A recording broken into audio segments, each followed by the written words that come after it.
Hey guys, and welcome back to Old World Wednesday, my spin-off channel that focuses on nothing but the glorious game of Warhammer The Old World, my personal favorite game system. And in today's video, I thought we'd do two things. One, we will do a painting video on how to paint the battle standard bearer for my Cathayan army.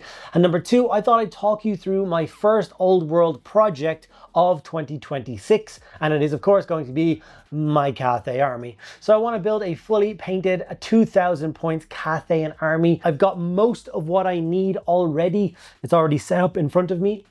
And yeah, I think it's going to be a fun little army to paint. It's going to be a lot of work. Cathayan models are the most detailed models that the old world currently possesses. Definitely the most amount of time needs to go into those in order to make them look as amazing as they can. But I'm excited for the challenge, and I'm excited to get this army fully painted and play some awesome games with it. Also, if I get it done kind of in the next couple of weeks / month or two, I should be in good standing for when the kind of second wave of Cathayan miniatures drops. I can obviously just grab that box there and build and paint those units, throw them into this army and be playing with them very, very quickly, which is another thing that I'm quite excited for because I'm really looking forward to that wave 2 of Cathayan stuff.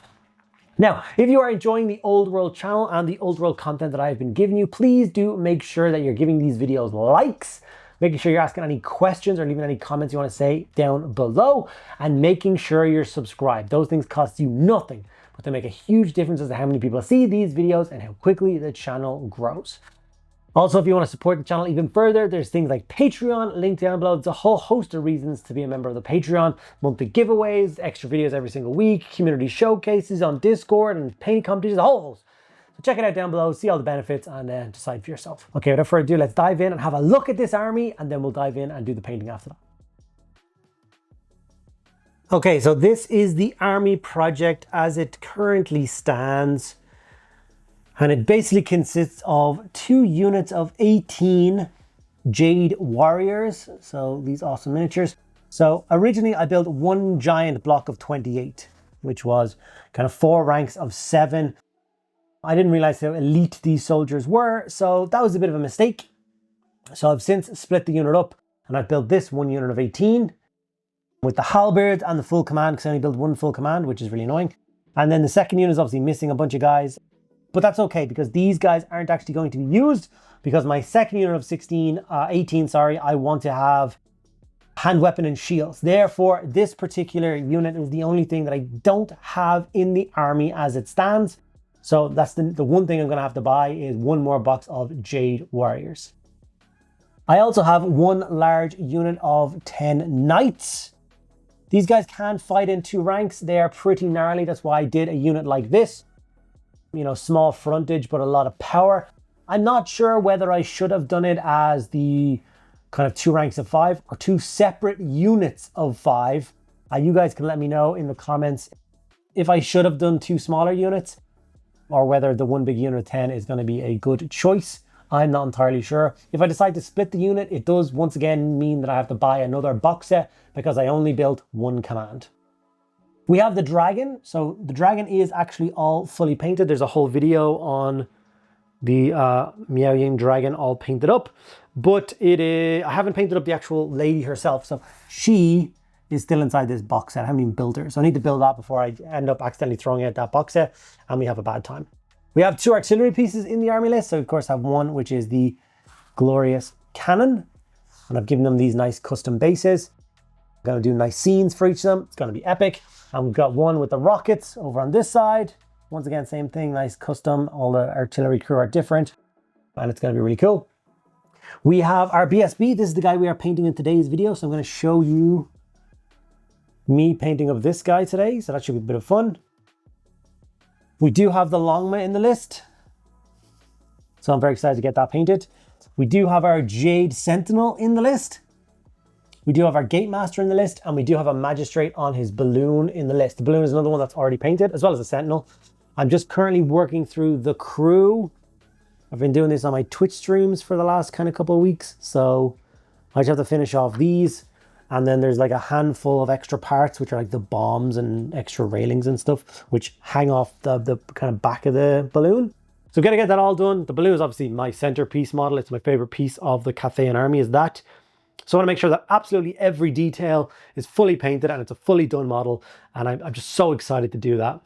So basically everything on this table minus the dragon comes to about 1750 points, which I'm really happy with. That's not a kind of as many points as I thought it was going to be. I'm really happy with all the units, all the sizes. And obviously with the 250 points that I have left over, I'm saving those for the next box set that comes out with all those other units. And hopefully I can fit a couple of those units in with those last 250 points. At least that's my goal or my idea. So let's hope that pans out. So yeah, this is the project for the first quarter of 2026. So by the end of March, this will be fully painted and I'll be playing games with Cathay, and I'm very, very excited. My goal is to have at least 2 full new Old World armies painted by the end of 2026. If you guys have any suggestions on what you'd like to see as the second army, then please do not hesitate to put in the comments below. But don't just say chaos or don't just say dwarves. Tell me why you would like to see me do chaos or why you would like to see me do dwarves. And then obviously that might sway my decision making, because right now I have nothing set in stone as what the second army is going to be. So I'd love to hear your thoughts and opinions on that. Okay, so this is the Gate Master, which actually makes up the battle standard bearer for the Cathayan army. It's absolutely beautiful sculpt. I love the banner. I love all the details on it. The lantern hanging off it, the dragon statue coming off the top. And then obviously the awesome warrior carrying it into battle. I've put him on a tactical rock as befitting his rank. Everybody knows the higher the rank you are in a Warhammer miniature game, the taller the tactical rock you stand on is. Now, I've done this scheme so many times before, but I'm going to go through it again and you guys can tell me whether it's annoying or whether you're enjoying it. So Gryph-hound Orange is used to base coat in all of the areas on the miniature that you wish to be orange. So I went for all of the fabric. Obviously he's got like an underdress thingy. He's got a really nice rich belt around his waist. I went for the trim of the banner itself. I didn't think that the transfers would scream like very well off of an orange background. So I decided to do the background for the banner as black and then do the trim and the outside of it as orange. So this is the quantity of orange that I landed on for this particular model. We then moved over to Black Templar and we use this to base coat all the areas want to be black. So I went for the trim on the armor panels. He's actually got like a leather belt around his waist as well. I went for black for that. Obviously, like I said, the background of the banner. Now, the background of the banner is going to look awful with this first coat. Please don't panic. It will look great at the end, I promise. And then he's obviously got black leather shoes and kind of like black trousers on as well. So we're just going to block all of those in with the Black Templar.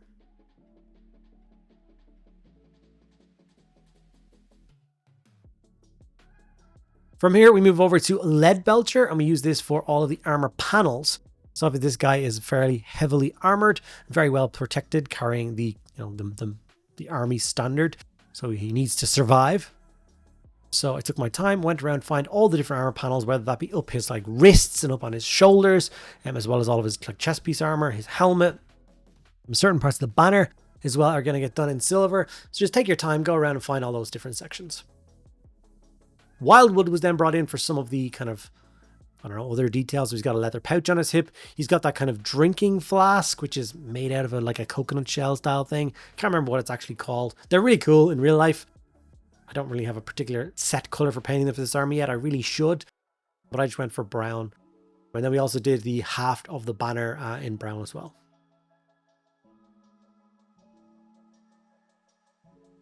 Retributor Armor Gold, my go-to for most base coating of gold, was brought in for all those extra details. So his belt buckle, and then he has lots of dragon symbols. So like the forehead part of his armor is obviously a big dragon head. On his shoulder pauldrons is a dragon head. There's some trim on the armor panels on his kind of wrists and shoulders, which are supposed to have trimmed in gold.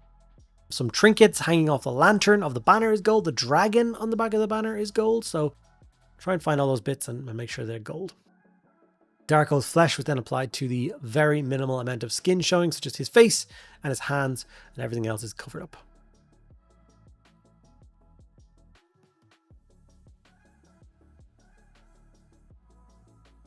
With all of the base coats now applied to the model, it's time to give it an all-over shade of Reikland Flesh Shade.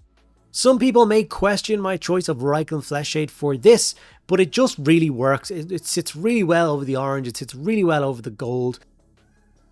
It doesn't mind the silver or the black at all. It doesn't exactly amplify them very well, but it doesn't do a bad job, especially when we've layered it up later on. So Just stick with the video. When you'll see at the end, you can let me know whether the shade like mattered a lot when I hit the silver or whether it looks okay.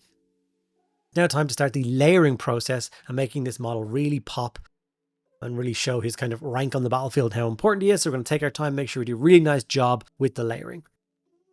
Now, I am doing this as a personal army, which means I'm not being super strict on myself, sticking to Games Workshop paints. So I'm moving over to 2 thin coats for a lot of the layering. So Rust Orange, Fanatic Orange, and Orange Flare is my favorite orange triad that I've come across from any range of paints so far. And I always use this when I'm working on the orange for my kind of Dogs of War, my Cathay, or some of my Bretonian models. It'll always be this. And as you can see, as you build up the color, it just does a really, really good job. It's got really strong pigment. It doesn't leave any streaks behind. I think the triad is set out beautifully, that by the end of it, you're left with this really, really vibrant and awesome looking color. That just makes me happy. So I'm going to continue using it for as long as I can.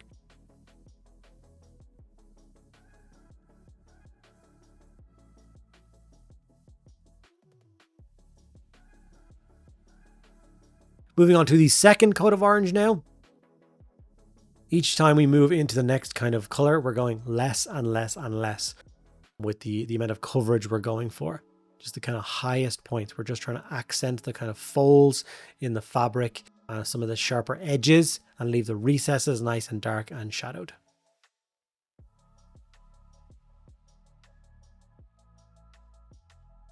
As you can see, I've got a fine pointed brush and I'm taking my time.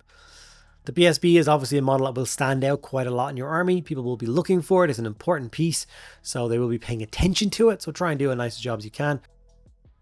You're not going to pick up every single infantryman, so if you're a little bit sloppy with them, that's okay. As you can see with the final highlight, I'm going much lighter again and just going for the very kind of minimalist amount of paint left behind, but it is making that orange really pop for the final coat.